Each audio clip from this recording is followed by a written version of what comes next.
Army chief general Qamar Javed Bajwa का रावलपिंडी में SSG headquarters का दौरा। यादगार शहादा पर फूल चढ़ाए, कमांडोज को दुनिया की बेहतरीन फोर्स करार दिया। कराची में सर्कुलर रेलवे की बहाली के लिए रेलवे इंतजामिया का पीर से तजावुजात के खिलाफ बड़ा ऑपरेशन करने का फैसला।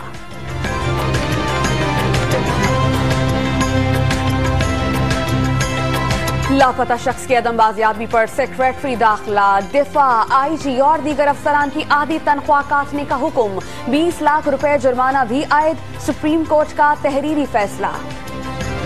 दोहरे डोमिसाइल के हामिल उम्मीदवारों का सिंध पब्लिक सर्विस कमीशन का इम्तिहान मनसूख किया जाएगा।